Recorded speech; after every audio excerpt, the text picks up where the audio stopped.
Tujuh. Masa. Ini udah rekam. Oke. Tuh, bisa.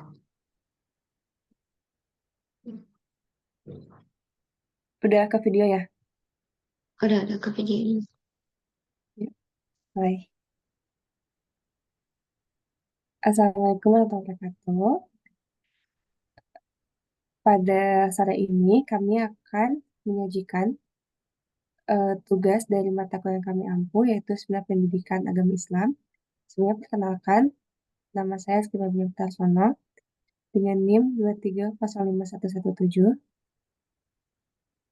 dan Dan teman saya saya. Saf- dan saya Safa Sekira Zahra dengan NIM 2310435. Di sini kami akan membawakan materi mengenai membangun generasi berkualitas. Baik, kita mulai ke materi pertama, yaitu pendidikan anak.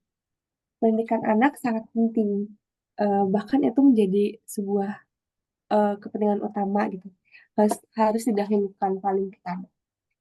Dan pendidikan anak itu dimulai dari keluarga. Menurut Imam Abu Al-Hamid Al-Ghazali dalam Ihya Ulumuddin, pendidikan anak adalah urusan sangat penting dan harus diutamakan dari urusan lainnya. Jika anak dididik dengan baik, dia akan tumbuh menjadi orang baik, soleh atau solihah, dan mendapat kebahagiaan dunia akhirat. Setiap orang tua yang mendidiknya akan terus memperoleh pahala atas amalan kebaikan yang dilakukannya. Dalam hadis riwayat Muslim, Nabi Muhammad SAW bersabda, apabila seorang anak ada mati, putuslah amalnya kecuali tiga perkara, yaitu sedekah jariah, ilmu yang memberi manfaat kepada orang lain, atau anak soleh, solihah yang berdoa untuknya. Jelasnya, seseorang bisa berbuat banyak hal yang bermanfaat ketika ia memiliki ilmu. Misalnya, anak dapat menjadi guru sehingga mengajar banyak siswa. Anak memiliki banyak perusahaan sehingga dapat membuka peluang kerja untuk banyak orang. Atau anak dapat menjadi seniman yang karya seninya dapat dinikmati di banyak tempat dan memberikan inspirasi bagi banyak orang. Anak yang ilmu bermanfaat seperti itu tentu juga membuat bangga orang tua. Lalu selanjutnya ada hak anak. Berdasarkan hukum di Indonesia, definisi anak adalah semua orang yang berusia di bawah 18 tahun. Artinya, orang tua wajib memberikan hak anak dari sejak mereka lahir hingga usia 18 tahun. Ada beberapa prinsip dasar hak anak, yaitu yang pertama, tidak boleh dibeda-bedakan. Kita tidak bisa bahkan tidak boleh membeda-bedakan antara anak. Seperti contohnya kita nggak bisa membedakan antara anak laki-laki dan perempuan. Lalu yang kedua, kepentingan anak harus didahulukan. Semua yang anak butuhkan, kita harus berusaha mewujudkannya. Tuh. Lalu yang ketiga, anak berhak untuk tetap hidup dan berkembang. Maka dari itu, anak berhak untuk mendapatkan makan dan minum, pakaian, dan tempat tinggal yang sehat.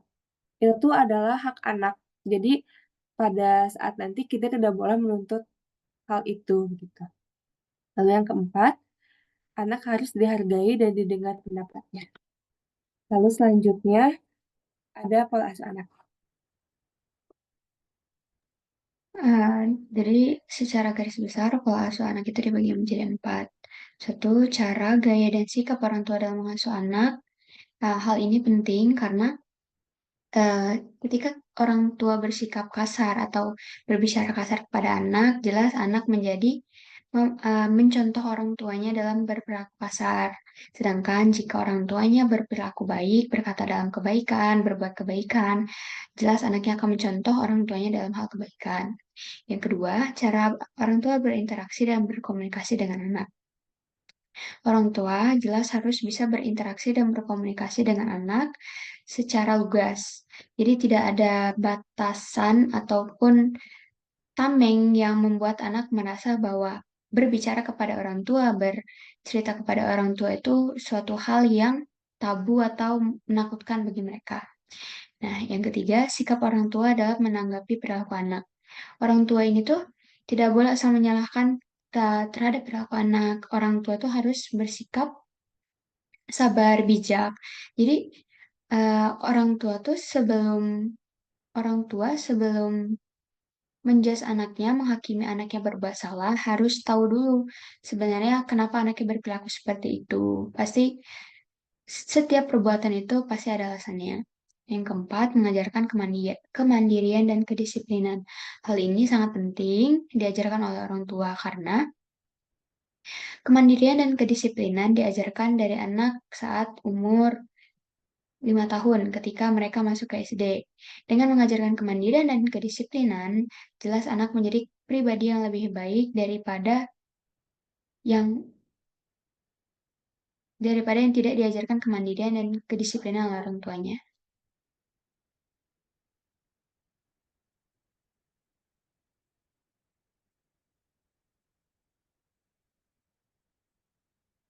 Nah, adapun jenis-jenis pola asuh anak ya, yang pertama itu otoriter. Nah, otoriter ini ketika orang tua itu mengatur segala rupa apa yang dibutuhkan oleh anaknya. Contohnya seperti ini. Ketika anaknya ingin masuk SD, orang tuanya tuh hanya memberikan dua pilihan antara SMP A atau SMP B. Ah, dan orang tuanya itu tidak mendengarkan apa yang anaknya inginkan. Misal nih, si anaknya itu ternyata pengennya C, bukan A atau B gitu kan. Tapi orang tua yang otoriter ini jelas tidak akan mendengarkan apa yang dibilang sama anaknya gitu. Nah, untuk yang permisif, jadi permisif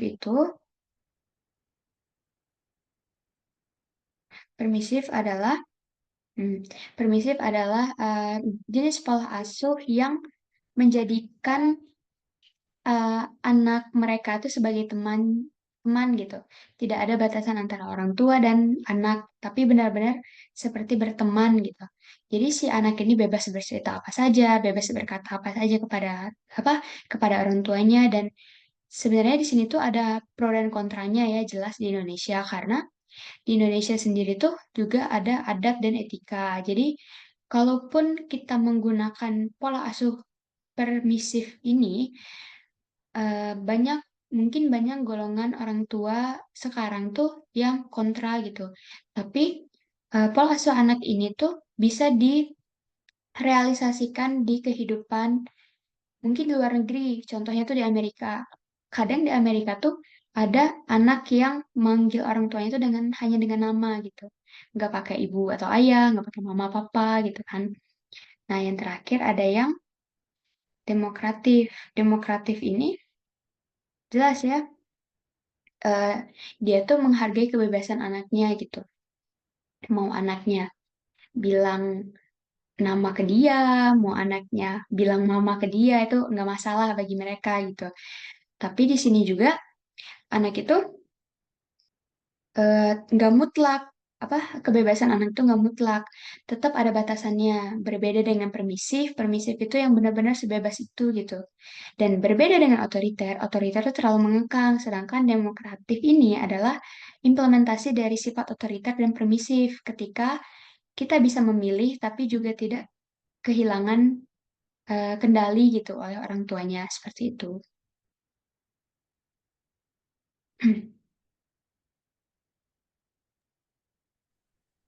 Sekian tugas dari kami. Terima kasih telah mendengarkan. Maaf bila ada salah kata. Wassalamualaikum warahmatullahi wabarakatuh. Bye-bye.